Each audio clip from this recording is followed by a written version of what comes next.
Hora de falar sobre o São Paulo e o fim de uma novela chata. Hernan Crespo teve seu nome registrado no boletim informativo diário da CBF nessa segunda-feira. Isso significa que o novo treinador do São Paulo vai estar à disposição no banco de reservas para a partida de sábado contra o Flamengo na reabertura do Campeonato Brasileiro. Mas, Nicola, por que o Crespo não estaria? É que o tricolor ainda não conseguiu chegar a um acordo sobre a rescisão do contrato com o seu antecessor, o Luiz Zubeldia. A questão financeira tem sido um impeditivo. E, na teoria, sem acordo com o técnico antigo, você não é capaz de registrar o novo. São Paulo se fez valer de algumas brechas e de outros casos, outras jurisprudências, de casos como esse, em que foi permitida a entrada de um novo técnico para assegurar a presença do Crespo.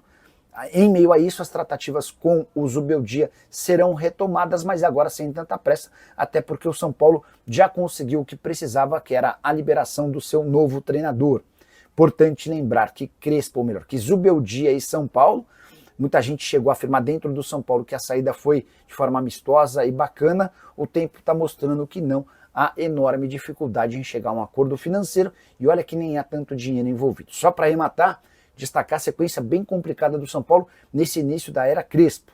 Para começar, jogo contra o Flamengo fora de casa, depois Red Bull Bragantino e Corinthians. Dois adversários importantes, todos do futebol paulista. Para completar o vídeo, destacar a provocação de corintianos e são paulinos contra o Palmeiras. E essa provocação não veio apenas de torcedores. Nas suas redes sociais, nos perfis oficiais, São Paulo e Corinthians zombaram do rival. O Corinthians, pouco depois da eliminação do Palmeiras, postou a imagem de um porco vestido com terno verde e com uma placa "deportado". Na legenda, "Mundial é para poucos", seguida de uma taça nas cores de uma taça do mundo e das cores preto e branco. O São Paulo, na manhã desse sábado, postou "Bom dia só para quem é tricampeão mundial". A imagem do mascote do São Paulo no Morumbi ensolarado. Na legenda, emojis com duas palmeiras, citando o Verdão, e aquele proibido e mundial, como se o Palmeiras, fazendo referência ao fato de o Palmeiras não ter mundial. Preciso te explicar agora se existe alguma chance de Rigoni virar reforço do São Paulo. Essa pergunta me foi feita por pelo menos 7 São Paulinos na live desse domingo.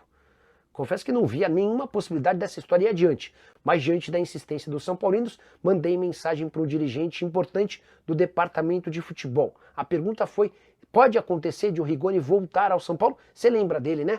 Atacante argentino, hoje com 32 anos de idade, que fazia parte do São Paulo em 2021 e em 2022. Ele, inclusive, viveu seu melhor momento com a camisa do tricolor na temporada de 2021, sob o comando do Hernan Crespo. Acho que é por isso, pela volta do Crespo, que muita gente associou a chance de o Rigoni voltar. O Rigoni já demonstrou em outros momentos a intenção de virar reforço do São Paulo. Nesse momento ele joga no León do México, temporada de 15 jogos, 1 gol e 1 assistência. Foram 7 jogos como titular e 8 como reserva. A resposta desse dirigente são paulino com quem conversei: não estamos negociando com o Rigoni. Ou seja, pessoal, dá para riscar o nome do Rigoni do mapa. São Paulo busca 2 pontas, além de um meio-campista, mas não será o argentino. Só para completar o noticiário de São Paulo, uma curiosidade: o tricolor inicia essa semana a última do contrato de Lisieiro, jogador formado na base do São Paulo e fora dos planos da diretoria.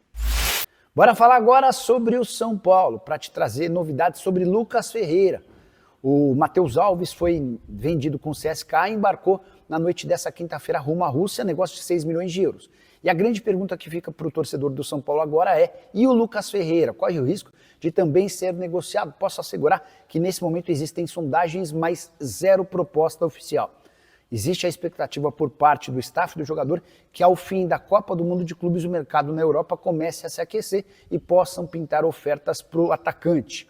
Lucas Ferreira, que chegou a ser alvo de um clube da Alemanha e o Krasnodar da Rússia, enquanto discutia a renovação do seu contrato com o São Paulo.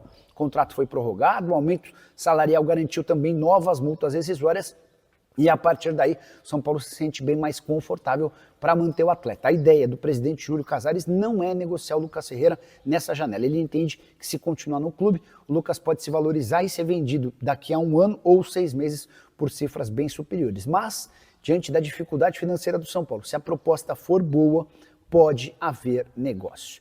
Só para lembrar também que o São Paulo já fez 4 negociações nessa janela de transferências ou perdeu 4 atletas, né? O Matheus Alves negociado com o CSKA, o Igor Vinícius liberado para jogar no Santos, o Liseiro que não teve seu contrato renovado e o Juan Tressoldi que foi devolvido para o Sassuolo. Agora de falar sobre Luiz Zubeldia, por que o técnico do São Paulo, ou no caso o ex-técnico, segue vinculado ao tricolor? O anúncio da saída do Zubeldia aconteceu em 16 de junho.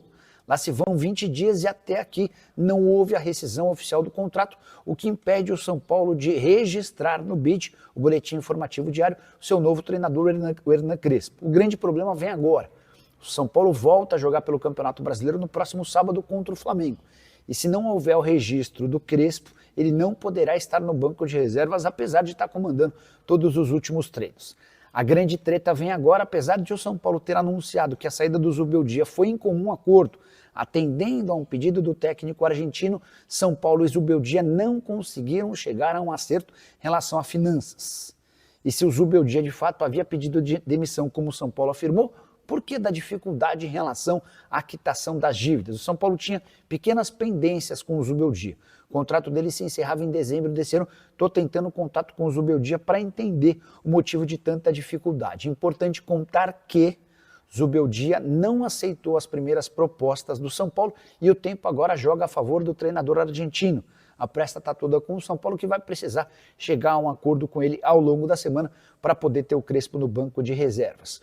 Só para arrematar em relação ao tricolor, São Paulo que segue em busca de reforços, a busca está por atacante de lado de campo e também por um meio-campista, embora o Crespo goste da ideia de trazer mais um zagueiro e um lateral direito. Essas posições, as duas últimas que eu citei, zagueiro e lateral, ainda não há confirmação de que o São Paulo de fato contratará. Agora de falar sobre indicações de Hernan Crespo ao São Paulo.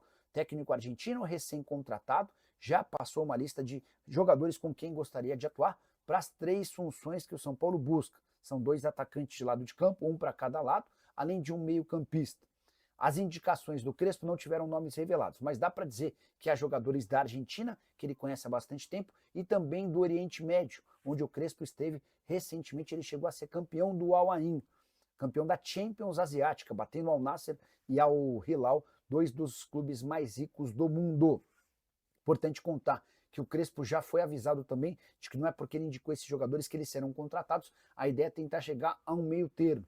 O São Paulo também sugeriu nomes que tiveram a aprovação do Crespo, as negociações estão acontecendo, nada muito perto de fechar, estou tentando descobrir nomes e assim que descobrir conto para vocês. Só para completar mais 2 novidades importantes sobre o São Paulo, o tricolor não busca zagueiro, pelo menos até agora, mesmo com a saída do Juan Tressoldi. A ideia é que o Ferrarese, que atuava como lateral direito, passe a atuar como zagueiro. Dessa maneira, o São Paulo entende que talvez não exista a necessidade da contratação de um defensor. Sobre a lateral direita, o São Paulo perdeu o Igor Vinícius, negociado com o Santos, e não tem Mike, contundido. Até por isso, muita gente imaginou que o Ângelo, lateral direito, 16 anos de idade, e que já está vendido para o Strasbourg da França, que esse jogador seria promovido ao time principal. Até porque no contrato de venda com o Strasbourg há um bônus de 2 milhões de euros quando ele completar 2 minutos em campo pelo São Paulo. Mas o tricolor não tem planos de subir o Ângelo por agora. A tendência é que o Igor Felisberto, que também veio da base, seja o reserva imediato do Cédric Soares. Hora de falar se o São Paulo pode perder a parceria com o Evangelos Marinax para as categorias de base, numa negociação do magnata grego com o Botafogo. Esse boato surgiu em meio à negociação agora fechada do Jair, atleta que pertencia ao Botafogo e vendido para o Nottingham Forest por valor inferior àquilo que o Botafogo havia investido quando comprou do Santos. Só para explicar essa história direito. Em janeiro, o Santos vendeu o Jair para o Botafogo por 12 milhões de euros mais o Tiquinho Soares. E agora, alguns meses depois, mesmo com o Jair valorizado, graças a uma grande Copa do Mundo de Clubes, o Jair foi vendido para o Nottingham Forest pelos mesmos 12 milhões de euros. Ninguém entendeu absolutamente nada. E o Botafogo deixou vazar a notícia de que John Textor, dono da SAF botafoguense, e Evangelos Marinax discutem algumas parcerias entre elas para as categorias de base, com o magnata grego colocando bastante dinheiro na base botafoguense. Vários torcedores do São Paulo me procuraram preocupados. Pô, Nicola, mas você não tem dito a respeito das negociações avançadas entre São Paulo e Marinax? Pois bem, Conversei na tarde desse domingo com um dirigente são paulino sobre o tema e a resposta que eu vi, abre aspas, o novo acordo que propusemos ao Marinacci é maravilhoso para ele. Ele só não aceitará se for louco, fecha aspas. Eu já havia contado para vocês na semana passada sobre a necessidade que São Paulo e Marinacci tiveram de refazer o modelo do negócio. Tudo porque o acordo antigo poderia infringir o Estatuto do São Paulo, causando uma série de problemas dentro do próprio clube. Até por isso, o São Paulo fez modificações e já levou esse novo projeto para o Marinacci com a convicção de que o magnata grego vai assinar a qualquer momento e a partir daí colocar as burocracias para andar e anunciar esse acordo no segundo semestre. Só para completar em relação ao São Paulo e Marinacci, essa parceria na base prevê que o magnata grego tenha 35% das ações de Cotia em troca de um investimento de 100 milhões de dólares nos próximos 5 anos. Agora te falar sobre o São Paulo que andou sondando laterais direitos que atuam na Argentina. Os nomes, Advíncula, peruano de 35 anos de idade do Boca Juniors, e Fabrício Bustos, 29 anos, atleta do River Plate. Fabrício Bustos, você vai lembrar, teve passagem pelo Internacional entre 2022 e 2024.